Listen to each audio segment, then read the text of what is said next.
Lou Diamond Phillips went to audition for the movie La Bamba, but what role did his agent tell him the audition was for? Hint, it wasn't for the role of Ritchie Valens. Who was the world-renowned country western singer who traded his plane seat so that the Big Bopper could have a seat on the ill-fated plane? What did Ritchie Valens have in common with the Vice President of the United States in 1959? These and more questions will be answered on Back Look Cinema, the podcast.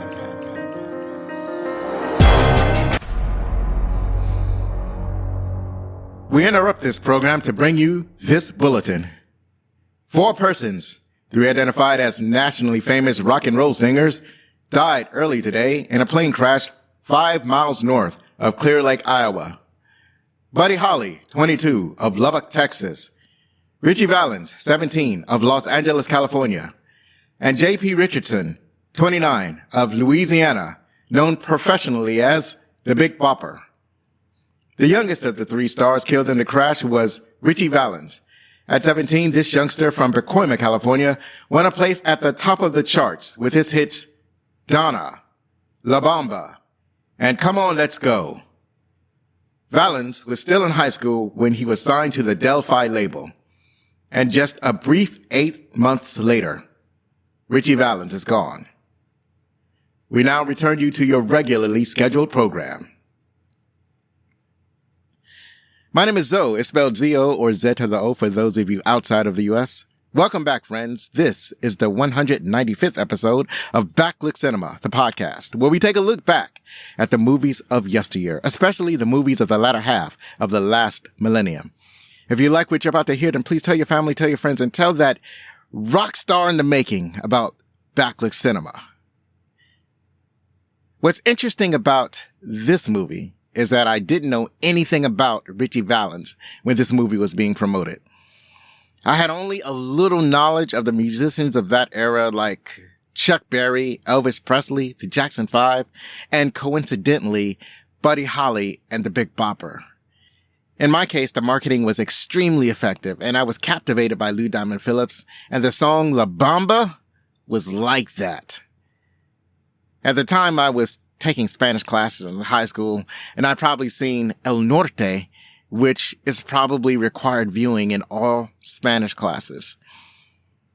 So I had an affinity for Latin American culture at the time. Wikipedia would tell you that Ritchie Valens was born Richard Stephen Valenzuela. He was born in the San Fernando Valley region of Los Angeles called Pacoima, California on May 13th, 1941. He's considered the forefather of Chicano rock. He had several hits including Come On, Let's Go, Donna, and of course, La Bamba, which was his rock and roll adaptation of a Mexican folk song. Tragically, Valens died in a plane crash on February 3rd, 1959 in Iowa. Along with him were the other rock stars, Buddy Holly and J.P. Richardson, known as the Big Bopper, and the pilot, Roger Peterson.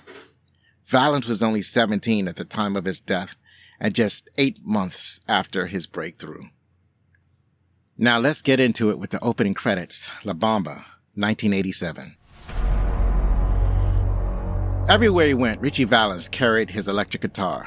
It didn't matter where he was going. He had it at work, he brought it to school with him, to every class, and every day he played it. He taught himself to play it, and he sang his favorite songs and often improvised his own lyrics.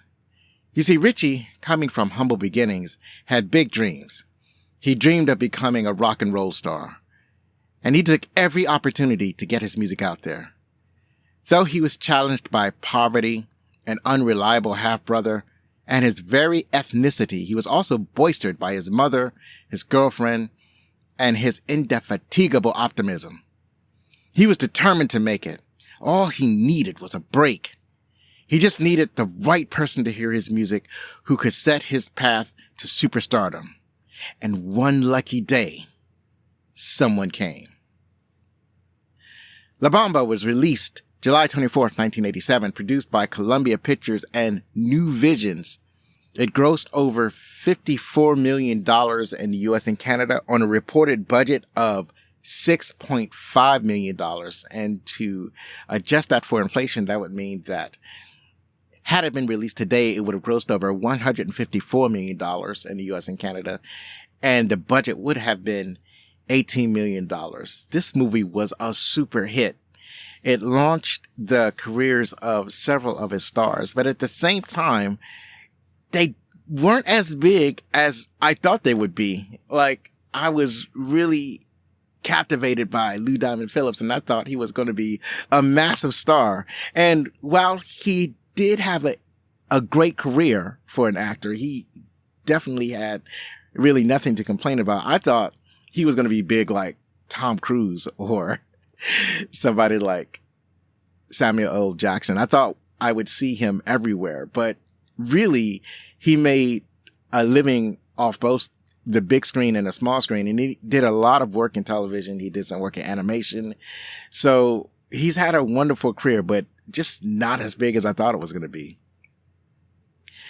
So, as I mentioned, Lou Diamond Phillips was one of the ones starring in the movie. He played the role of Richard Valenzuela, better known as Ritchie Valens. And you may have also seen him in Courage and the Fire, Young Guns that we talked about in episode 26, Stand and Deliver, and The Big Hit. Alongside of him was Esai Morales. He played Bob Morales, and you may have seen him recently in Mission Impossible Dead Reckoning / Final Reckoning, or Paid in Full, or My Family. Also starring Rosanna DeSoto. She played Connie Valenzuela, also known as Concepcion Concha Reyes. You may have seen her in Star Trek VI, The Undiscovered Country, which I thought we did an episode on, but looking through my list, apparently I did not. I can't believe there was a Star Trek that I liked that I missed that came out in the 1990s. I'm going to have to go and rectify that, like, soon. Also, The In-Laws. Also, Diego Rivera, I Paint What I See. And you may have seen her in numerous TV shows and other movies. Elizabeth Pena played Rosie Morales, and you may have seen her also in Rush Hour, covered in episode 173. Also, Lone Star, and you heard her voice on The Incredibles. Danielle von Zernick played Donna Ludwig, and you may have seen her in Living in Oblivion or My Science Project. She hasn't had a whole lot of acting credits, and most of her credits are on television or shorts.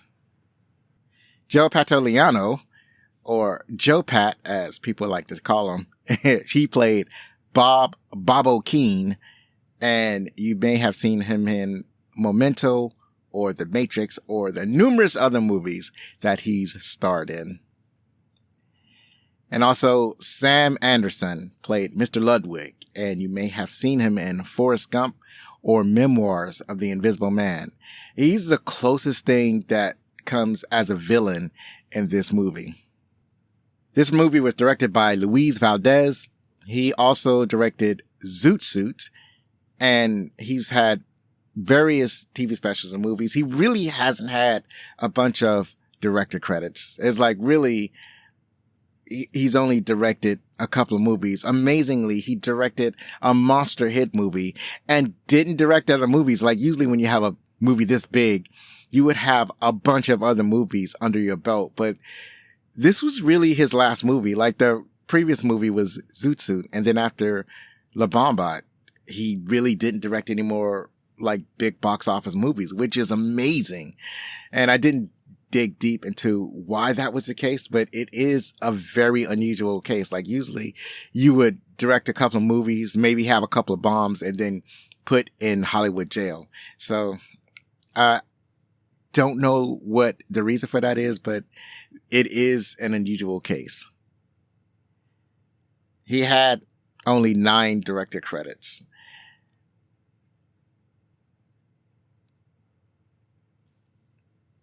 This movie was also written by Luis Valdez, and the other things that he's written was Fight for Our Lives. Apparently he's written a bunch of plays. He's more of a playwright than a movie writer.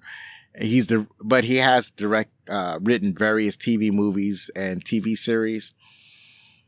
He's recognized as the founder of modern Chicano theater and film. He was born to migrant farm workers and spent his early life working in the fields with them. This suggests to me that he was inspired to write a story about Ritchie Valens because he saw a lot of parallels between Valens' life and his own life.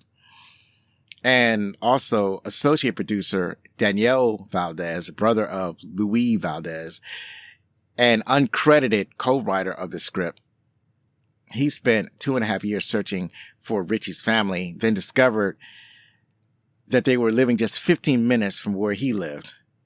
He then spent months learning about Ritchie before writing a script which he gave to the family for their approval. And with that, filming went ahead. The charm of this movie was its music, and the score was composed by Miles Goodman and Carlos Santana. Goodman has had other movies that you may have heard of, such as Little Shop of Horrors, What About Bob, Teen Wolf, Blank Man, Indian Summer, and others.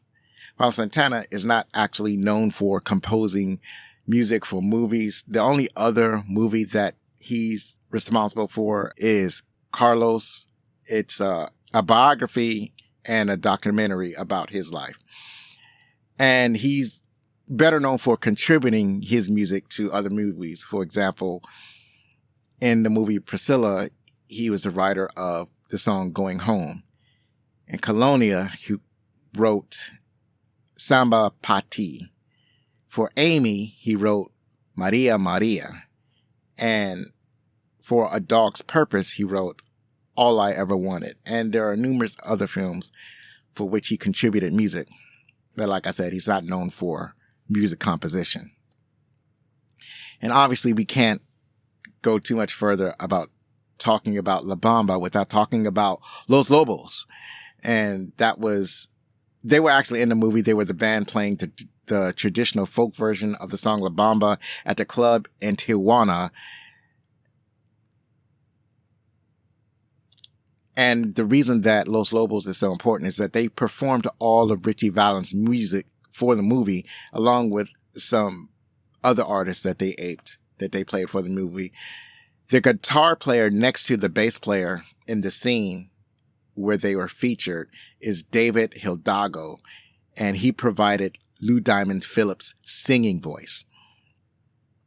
So the songs that they sang for the movie are the songs by Ritchie Valens like Oh My Head, the Paddywhack song, Come On Let's Go, and La Bamba. They also performed Rip It Up, Rich's Little Richard song. So I think they were performing as Little Richard. I'm not exactly clear. They also performed Charlena and Good Night, My Love. So Los Lobos were inspired by the real life Ritchie Valens, and they provided, it feels like, most of the music for this movie. So that's it for opening credits. As always, please check out my shop at backclickcinema.com/shop. I've been looking online to see some other things that I could add to the shop. I'm working with a website called printshop.com, and they're always adding items that creators like myself and perhaps yourself can add to their own stores. You know, you just slap your logo on it or whatever design you want, and then you present it on your website. And they have some interesting designs on the shop that I've been thinking about. So check out the shop. Stay tuned. There are more designs coming. And now for the next segment, we're going to talk about our favorite parts. If it could be said that this movie has a theme, I think the theme is be persistent in your pursuit of your purpose. It's like everybody has like a role or a goal in life. And sometimes you just got to be doggedly in pursuit of your goal. You've got to be, especially when you're young, when there are certain times when young people have like a goal they want to accomplish, or they have a passion, they pursue that passion with vigor and energy that you kind of lose when you get older. And that's what Ritchie Valens had. Is like, he had a goal of playing his guitar in front of an audience of thousands of people. And he was pursuing to that goal. He was like, he carried his guitar everywhere. He sang and performed anytime he got a chance. Like he would, if there was a band available, he would join the band so that he could, that he could have a chance to perform in front of audiences. Even if he didn't get a chance to sing, he would at least get a chance to play his guitar, just so that he could let people know that he was talented. So he had a lot of challenges in his life too. So he was pursuing to his goal, and he didn't necessarily allow obstacles to prevent him from achieving those goals.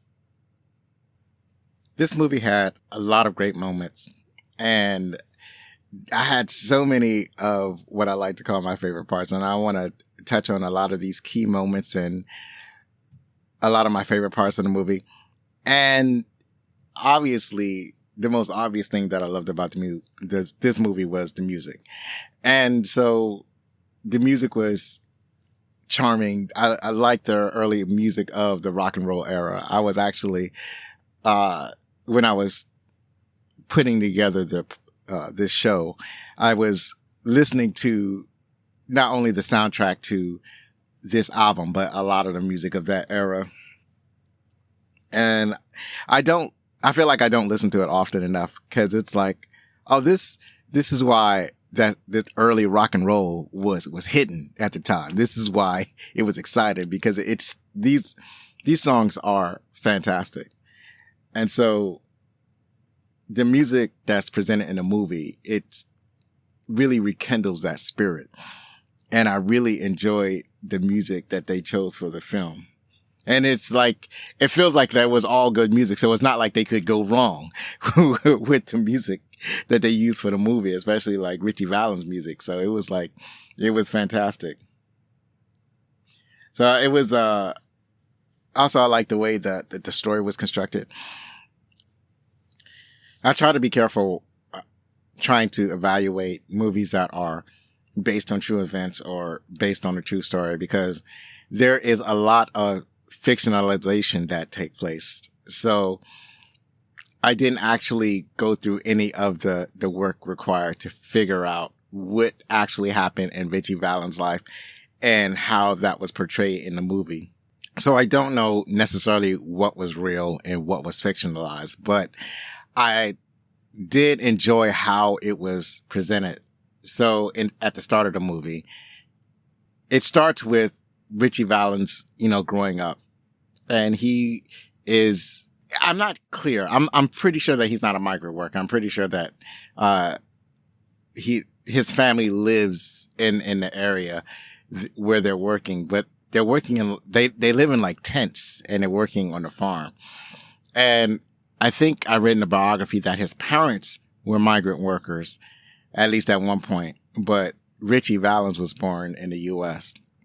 And it seems like his brothers and sisters, they were all given like Americanized names. Like his name is Richard Stevens Valenzuela, and his brother's name was Robert or Bob. So it's like they were all given American names, or English names, I should say, or names that were common in America. That's the best way to say it, because technically the names are English, not American. But anyways, Richard grows up working on his farm, and his brother comes home. Apparently his brother's been away. Like, he's been put away in jail, and then he stayed away from home for a while, and then he finally comes back home after being in jail and then just away from home. And it's a joyous reunion. And Bob comes home with the promises of moving the family out of their terrible living conditions and into an actual house. Apparently he had bought a house. But among this good news, Bob immediately steals Richie's girlfriend. at the time. And it was really kind of dirty. Like, it's like the first thing he does. And Ritchie kind of lets it go because he knew he knew his brother. He knew that was the type of person his brother was. He thought that his brother would change, but his brother hadn't changed. So he just kind of accepts that his brother is kind of a dirtbag. And apparently his brother like didn't know that this, and maybe the relationship between Ritchie and this girl was maybe that it wasn't like official yet. Like they kind of liked each other, but they hadn't really like he didn't put a ring on it, I guess. I don't know. They hadn't made their relationship concrete in a real way. They just sort of liked each other.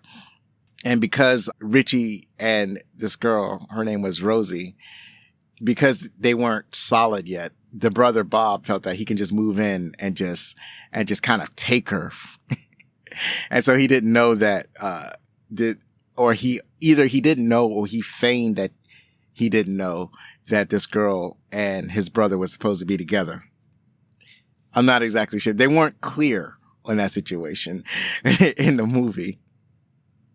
But in any case, it was kind of messed up. It's like maybe you should kind of check with your brother to see if he's digging out this girl or whatever. I'm only speculating.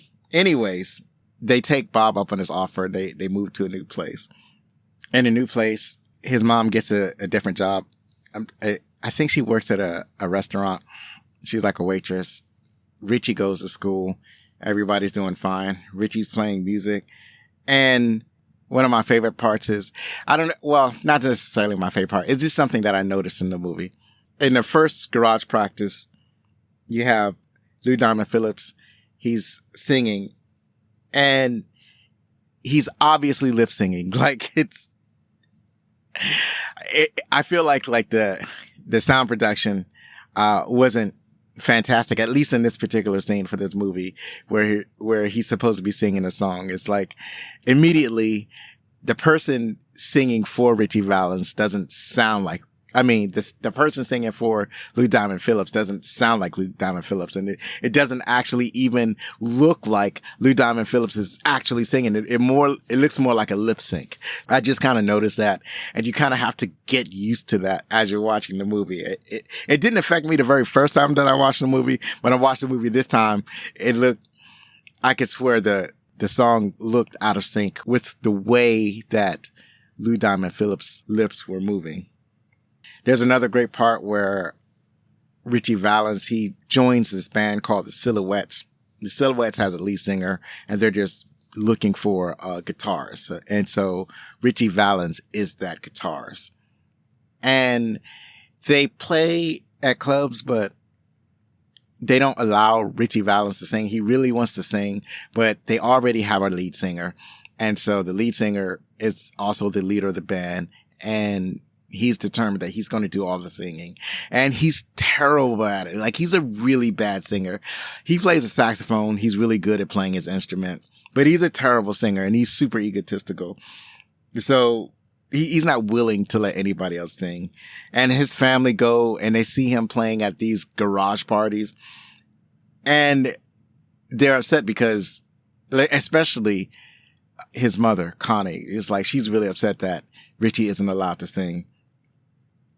Like, they showed up so they can hear him sing and he's just playing his guitar. And the funny thing is Ritchie is bored to tears. Like, he's playing his guitar and and the lead singer is terrible and Ritchie is bored. So that was kind of funny.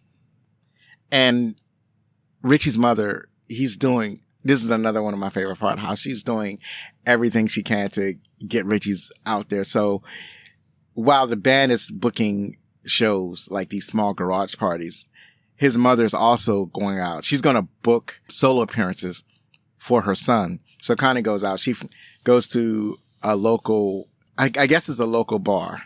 And they go to this bar and it's a country western bar.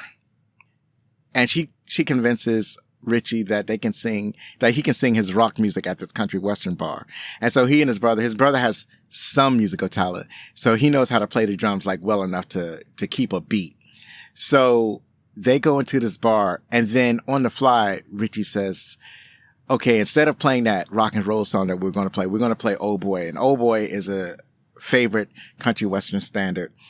And it's the song that goes, all my love, all my kisses, you don't know what you've been missing, oh boy. So that's the song that they chose to sing. And so that's how Ritchie gets the country western crowd on his side. Like he pivots on the fly. He's smart. And when he realized that they're probably not going to go for this rock and roll singing. So he's going to sing a song that they're more familiar with. And that's how he's a hit with crowd at this bar. There was a nice scene in the movie in the interim where, his mom is acting like his manager, and she's doing a lot of heavy lifting. And one of the things she does, she gets, she gets a gig at the American Legion, and basically they're just going to throw a big party at the American Legion, and they're going to have flyers, and they're going to invite everybody. And she's really doing it for the Silhouettes, like the whole band. She's doing it for Ritchie, but she's doing it for Ritchie's band. But the lead singer isn't down with that. He doesn't want to play the American Legion for whatever reason. And I think it's more like an ego reason. He's egotistical. He says that he doesn't want to play the American Legion and he's just playing the hall. It's not like you're going to have the soldiers show up. They're just using this space to play their music, and they're going to invite their audience to that place and play to their audience that they would normally play to, which is like young kids.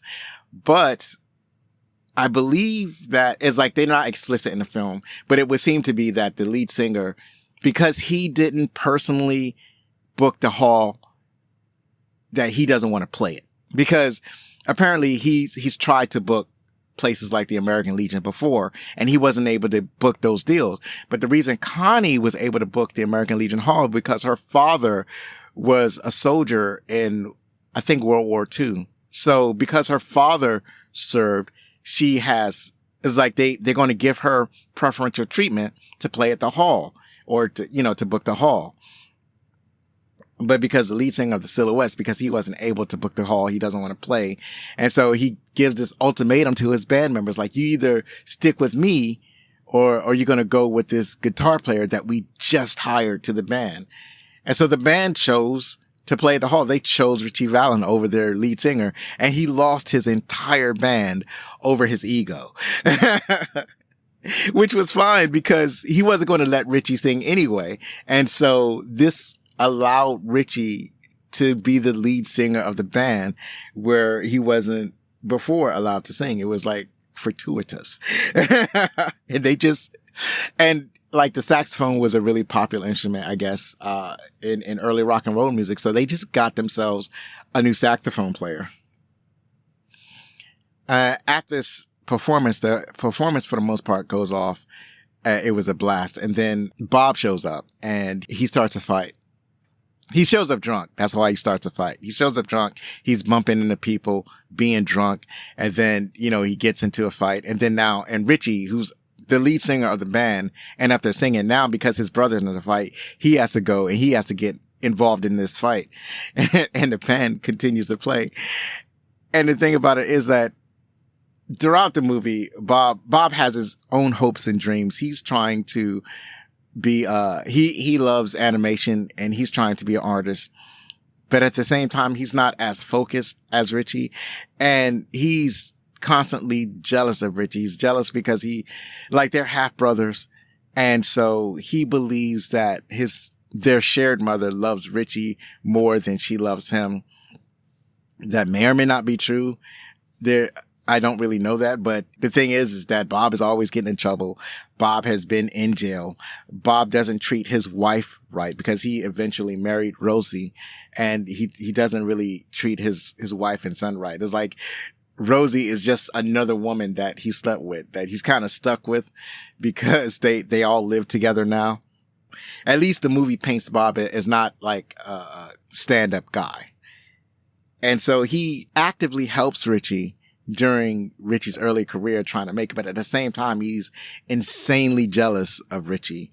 And subconsciously, I believe, is taking shots at Ritchie. So doing things like not showing up when he was supposed to, or showing up drunk and messing things up. He does that a lot.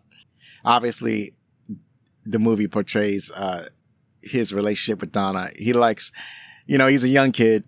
He likes this girl named Donna. Her father doesn't want his daughter to be with Ritchie because Ritchie isn't white. The first thing he asks Donna when he first sees Ritchie is like, is he Italian?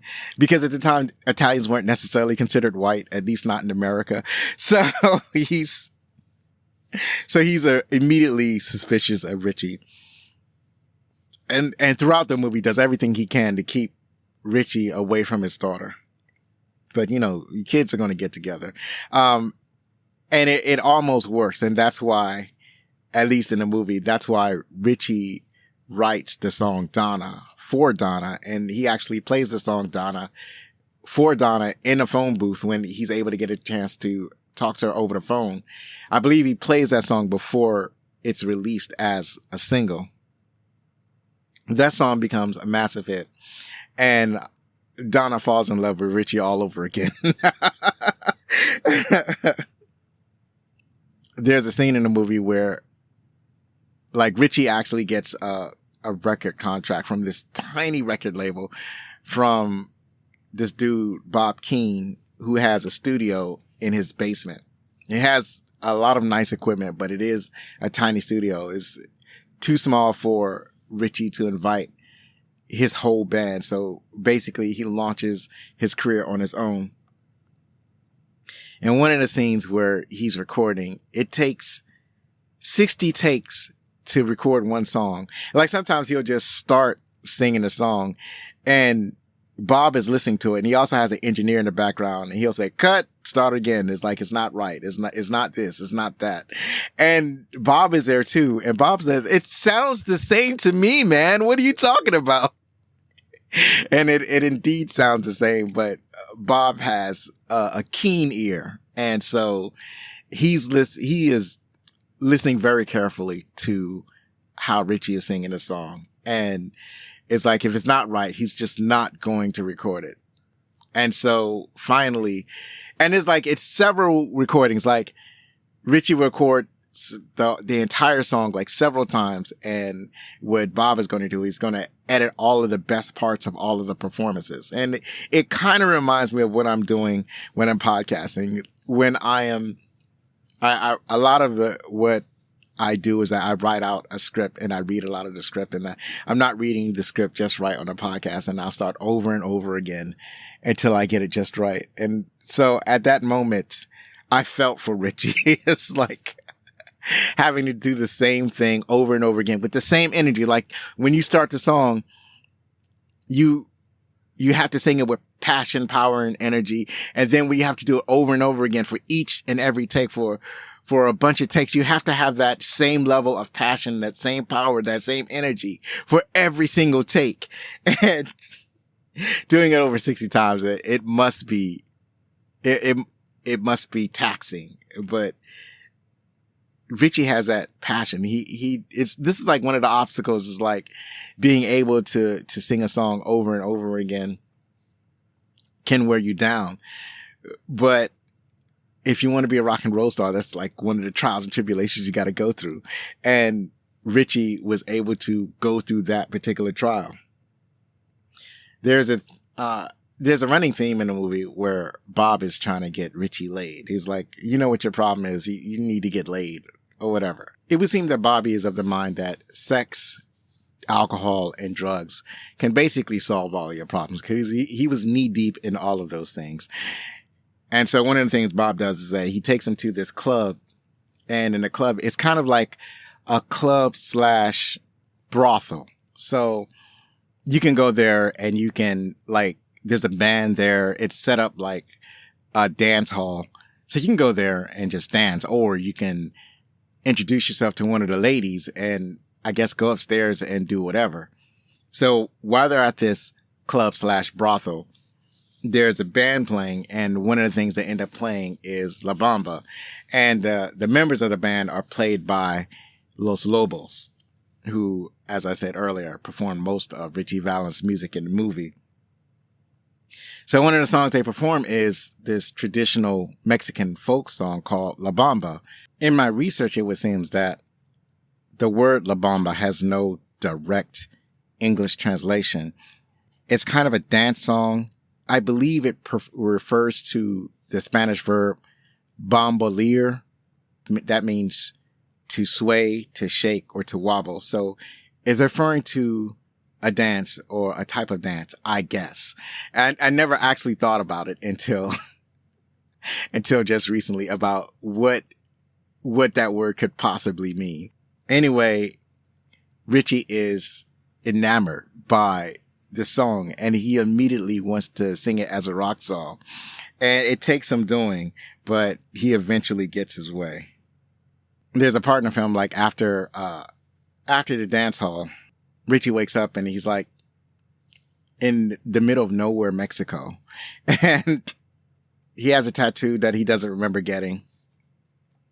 Apparently he was drinking a little bit. I don't know. But anyways, he was awoken by a man that I think was a Mexican Indian, maybe some kind of shaman. And the shaman spoke only Spanish. One of my favorite lines in the movie was when Ritchie Valens says, "Yo no speako español," and that was funny. Because when he was growing up, even though his parents and his brother spoke Spanish, he didn't speak Spanish at all. Like at home, they only spoke English. And this was so that they can assimilate to American life. So they made sure that their children knew English. So they only spoke English at home. So when he was growing up, he never knew Spanish. So now he's in Mexico and he doesn't know how, like his knowledge of Spanish is fleeting. And so and then, as I mentioned, like I was taking Spanish class at the time, so I found this particularly funny. One of the things about the movie was that Ritchie Valens had a fear of flying, ironically, and he had these frequent nightmares of an airplane accident that happened. While he was at his grandfather's funeral, there were 2 small planes that were flying in his neighborhood, or that happened to be over where he was growing up. And there was a middle school where he went, and the planes crashed into each other, and there was an explosion, and the debris from the plane crash fell out of the sky. It killed everybody on the plane, of course, on both planes. But when the debris fell onto the grounds of his high school, and they killed a bunch of people on the ground, and a lot of the people, like some of the kids that got killed were his friends. One of his best friends were killed because of that plane crash. And even though he wasn't there to witness the plane crash, he had nightmares about this plane crash that followed him his whole life. So for a long time, he would refuse to get on the airplane. But then his manager, like, really convinced him that in order to play these dates and advance his career, he needed to start getting on an airplane.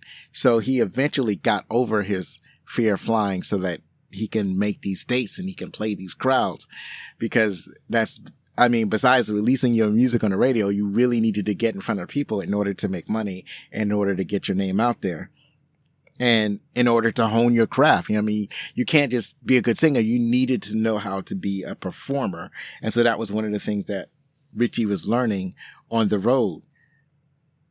That was another aspect of the film I really liked. The way they had to get him to get over his fear of flying, which was both a blessing and a curse as it would come to it. One of my other favorite parts and the highlights of the movie is when he finally sings La Bamba. He sings La Bamba in Brooklyn in front of a live audience, and it's a massive hit with the audience. It was a massive hit nationwide. It was like people didn't think that it was going to work because it was a rock song sung entirely in Spanish, but Ritchie Valens was a person who made it work. And like they played the song in the trailers. Like in the trailers, you know, he's playing the song La Bamba, and it, you know, you hear it all the time. So as I'm sitting there watching the movie, I'm just waiting for them to play the song. It's like, let's get to the song. Let's get to the song that I saw the trailer for. And so when they finally play the song in this scene, it's a very exciting moment. And I think they play the entire song, and that's kind of unusual for movies to play the whole song, but they did it in this movie at least a couple of times. You know, and of course, you know, you're getting to the end of the movie when they get to the fateful plane crash. So it's like you can feel the emotion kind of welling up because you know what's going to happen. So Ritchie's there with the Big Bopper and Buddy Holly and some of the other musicians. Buddy Holly had chartered the plane because the schedule that they had for the tour that they were on was kind of ridiculous. It was not logistically sound, and there was no interstate at the time. So they were spending hours and hours on these back roads going from place to place on a bus. They didn't have anybody to help them load the buses or unload the buses. It was in the winter time. It was cold. The bus's heater kept breaking down. And I think there was one musician who actually got frostbite on his toes because the logistics for the tour was so bad. And so Buddy Holly, you know, he finally got tired of it. So he decided to charter a plane, and the plane only had 4 seats. So they had to flip for who was going to take a seat. Unfortunately, Ritchie Valens won that coin toss, and according to legend, he said that it was the first time that he had ever won a coin toss. And he got on a plane that was a seat that the person that he was competing the seat for was one of Buddy Holly's band members. I think it was a guitarist. So Buddy Holly got on the plane with the Big Bopper and Ritchie Valens, and the plane crashed, unfortunately. Apparently, the plane crashed because, I guess according to the investigation, the pilot, it was like a winter storm, and the pilot was not rated to fly that plane in a stormy condition. He wasn't rated to fly the plane in the condition that he was being asked to fly in. So the weather basically forced the plane down. The plane crashed, and everybody suffered. Everybody passed away. And that was a really sad moment. But you could really kind of feel the emotion kind of welling up. And then the final scenes when they're finding out on the radio about Ritchie Valens' death. And then Rosanna DeSoto putting on an incredibly stellar performance, learning that Ritchie had died, you know, over the radio. She says, "Not my Ritchie, not my Ritchie." And she's just inconsolable. And it was a powerful scene, her hugging her remaining son. And, well, actually, she had other sons, but in the movie, they kind of only depict, Bobby. And so her hugging Bobby trying to console her and then console himself. And that was just a very powerful moment at the end of the movie. It was really sad. So it was, and that's the movie La Bamba. It had, an effect on me. I really enjoyed this movie. It had some very powerful moments and also some very uplifting moments as well. So what's actually comforting is that it's not likely that she would have learned about her son's death over the radio. It's more likely that somebody would have contacted her and told her beforehand, so that she would have learned in private before the world learned publicly. That's the way they do it now, and that's the way it's most likely they would have done it back then. But I wasn't able to get any confirmation. I'm pretty sure it was like in a movie, obviously they're going to show it that way because it's super dramatic for the family to find out something bad happened to their relative over the radio. But it's not likely that happened that way to Ritchie Valens' family. So that's it for some of my favorite parts. And now for the trivia. This is the top 10 trivia. This is a trivia that I was able to scrounge up from IMDb. So the first thing I have is, according to Lou Diamond Phillips in the VH1 documentary Behind the Music, The Day the Music Died from 1999, Ritchie Valens' sister was on the set where they shot the coin toss scene in which Ritchie wins the chance to fly on the plane with Buddy Holly and the Big Bopper. Ritchie's sister began to weep uncontrollably during shooting. When Phillips tried to console her, she hugged him and sobbed, "Why, Ritchie? Why did you get on a plane?" And that's super sad. That's gotta be a tough thing to have to confront.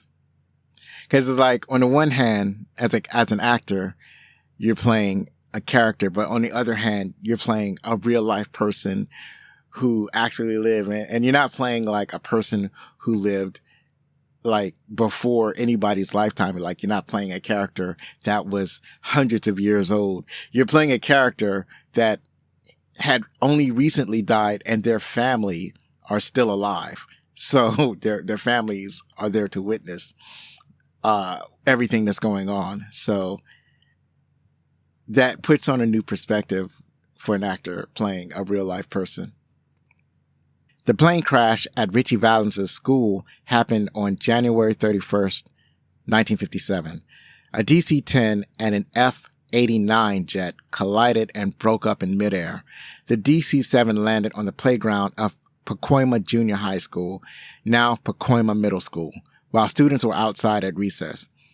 Everyone on the DC-7 was killed. Several students were killed on the playground. 75 were injured. Valens was out of school that day attending his grandfather's funeral. The crash caused Valens fear flying. Like, of course that would happen.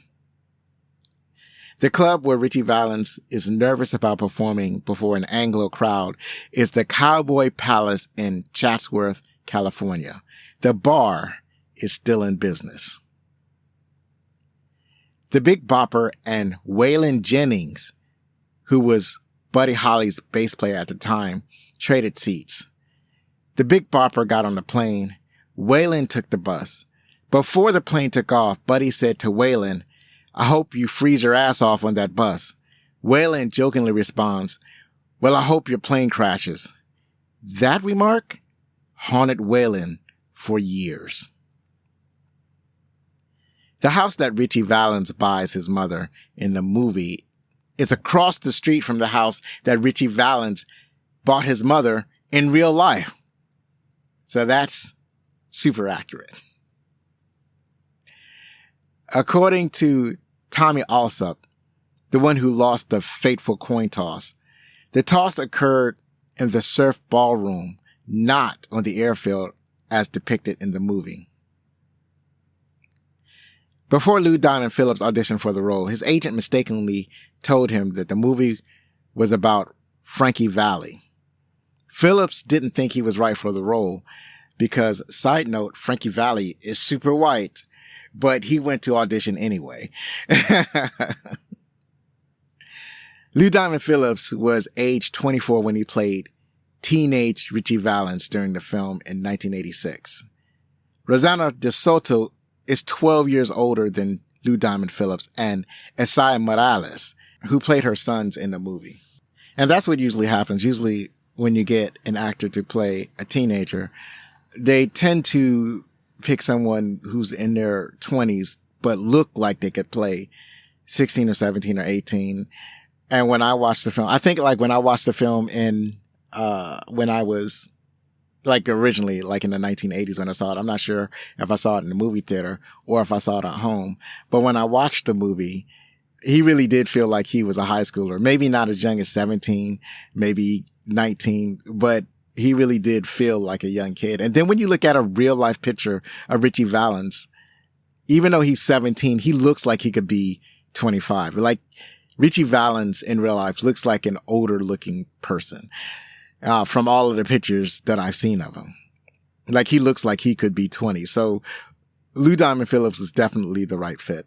And a lot of times when you have actors playing, mother and son, father, daughter, or whatever, when you have actors playing parents and children across from each other, a lot of times they're really not that much older than you would expect the age difference between a parent and their child to be. Ritchie Valens worked his way through a succession of guitars based on his levels of success during the story. He began with the Harmony Stratotone. It was an inexpensive design, so to compete with the premier brands that were becoming famous in the early days of rock and roll. Then a white Harmony H954 hollow body, arch top acoustic. As amplified music became more popular, these models would eventually be equipped with electric pickups. Next, a Gibson ES 1750 sunburst hollow body. By the time he plays the Alan Freed show, he has a two-tone sunburst Fender Stratocaster, like Buddy Holly's. This is now a top-of-the-line instrument.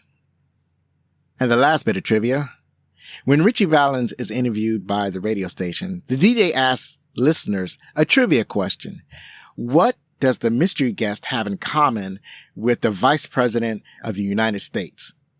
Dwight D. Eisenhower was president at the time, and the vice president was Richard Nixon, and the VP and the mystery guest had the same first name. So that's it for the trivia, and now let's see what the critics thought. The critics gave it an 83%. The audience has it at 79% on Rotten Tomatoes, and IMDb has it at 7.0 out of 10. So slightly more highly rated on Rotten Tomatoes than on IMDb. I thought the film was great. Let's see what Matt Brunson thought. He wrote for Film Frenzy, and he wrote, "The movie paints a respectful portrait of the clean-cut kid while providing much of the dramatic conflict through the character of his hot-headed brother." And that is factually correct. Not exactly a glowing review. Sheila Benson from the Los Angeles Times wrote, "You can have a perfectly pleasant time at La Bamba, but you come out still hungry to understand the forces that shaped Ritchie Valens." I don't know if that's necessarily true. It's a very straightforward movie. And I think the forces that shape Ritchie Valens is that he's extremely focused on the thing that he wants. And it's like, I'm not exactly how much more you could add to it. Do you want to show him doing a book report at school? Is he having, I guess they could have focused more on his band members. That's something they could do, include their life stories.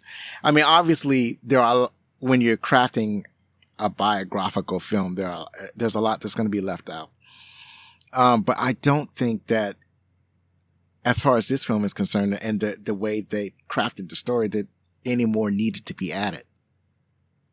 Bree Doohan from Film Inquiry wrote, "La Bamba is a well-versed depiction of Ritchie Valens' life, and it is evidence a tremendous amount of care was put into the production of this film." And with that, I can agree with. At last, Terry Lawson from the Dayton Daily News wrote, "Lou Diamond Phillips, a young A actor from Texas, shows the proper mixture of ingenuousness and intensity as Ritchie, though David Hidalgo provides Valens' voice in the songs. The tracks by Los Lobos is powerful, but the film is not." I would tend to disagree with that.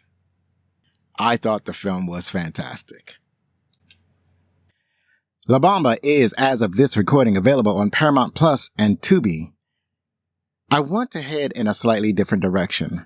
I want to do something fun, and since it's close to Halloween season, something along that vein. So I thought I'd check out one of my favorite movies starring a young Jim Carrey.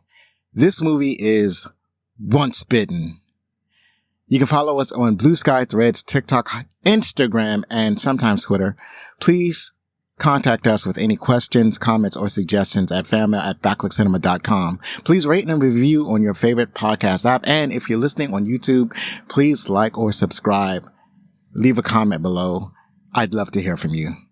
One last time, if you like this show, then please help us grow by spreading the word about Backlook Cinema, the podcast. Believe me, it matters. I've been Zoe Richardson. Be safe. Share a movie from yesteryear with your family. Hug your loved ones. And if you're going to be anything, be outstanding.